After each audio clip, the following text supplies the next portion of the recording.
एक question solve करते हैं। क्वेश्चन में स्टेटमेंट दी गई, if sine square 10 degree, sine 20 degree, sine 40 degree, sine 50 degree, sine 70 degree is equal to alpha minus 1/16 times sine 10 degree, then 16 plus 1 upon alpha is equal to. तो एक काम ही कर लेते हैं कि इस क्वेश्चन को सॉल्व करने के लिए आइडेंटिटी यूज करेंगे, that is sine theta dot sine 60 minus theta और डॉट साइन 60 प्लस थीटा।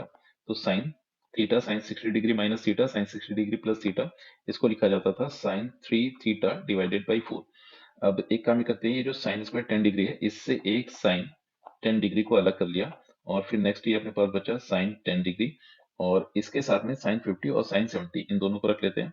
तो ये साइन 50 डिग्री और साइन 70 डिग्री, और फिर नेक्स्ट ब्रैकेट में जो टर्म्स बचे हैं उनको लिख लेते हैं। तो ये sine 20 degree and sine 40 degree, ये दो टर्म्स बचे अपने पास।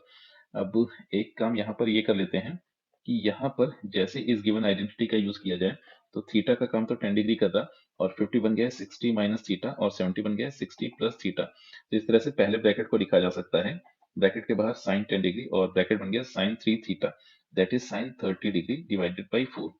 और फिर नेक्स्ट ये अपने पास मिला है sine 20 degree and sine 40 degree.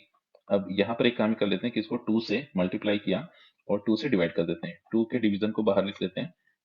अब फर्दर इन सभी टर्म्स को सिंप्लीफाई करें तो 1/2 मिला, और साइन 30 डिग्री मिल जाता था 1/2, और ये 1/4 गिवन है, तो बाहर अपने पास मिल गया है 1/8। फिर आया साइन 10 डिग्री, और फिर इस ब्रैकेट में 2 साइन है, साइन बी की आइडेंटिटी यूज कर लेते हैं। तो 2 साइन है, साइन बी बना है cos of A minus B, तो कॉस ऑफ 20 माइनस 40, तो कॉस ऑफ 20 माइनस 40, ये मिल गया है कॉस ऑफ माइनस का 20, और cos minus theta cos theta के इक्वल होता था, तो इसको कॉस 20 डिग्री लिख लेते हैं। देन माइनस का कॉस ऑफ इन दोनों का समेशन, तो कॉस 60 डिग्री। अब फर्दर इसको सिंप्लीफाई करें तो रिजल्टेंट आया 1/16 साइन 10 डिग्री और कॉस 20 डिग्री, और कॉस 60 डिग्री की वैल्यू हो गई है 1/2।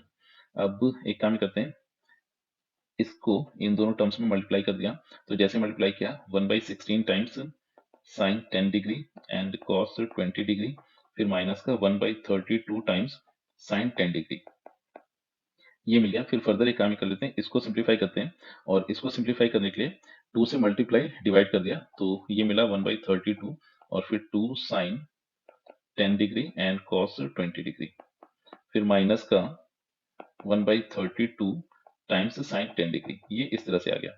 फिर फर्दर सिंप्लीफाई करें तो 1/32 डिग्री, यहाँ पर 2 साइन कॉस बी की आइडेंटिटी यूज कर दी, तो ये मिल गया अपने पास साइन ए प्लस बी, मतलब दोनों का समेशन, तो साइन 30 डिग्री और फिर प्लस का साइन इन दोनों का डिफरेंस, तो मिल गया साइन 10 डिग्री।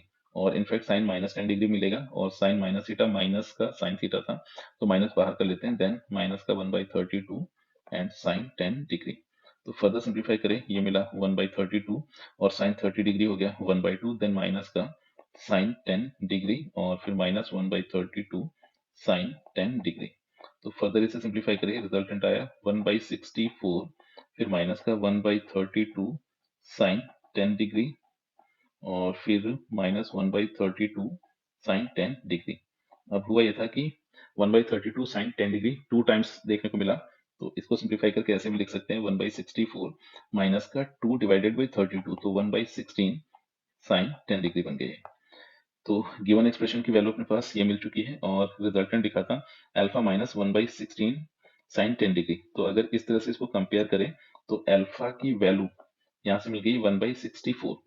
अब जो रिजल्ट अपने को इवेलुएट करना था, that is 16 plus 1 upon alpha, तो अल्फा 1/64 था, तो 1 अपॉन अल्फा को 64 लिख सकते हैं, तो ये मिला 64 प्लस 16।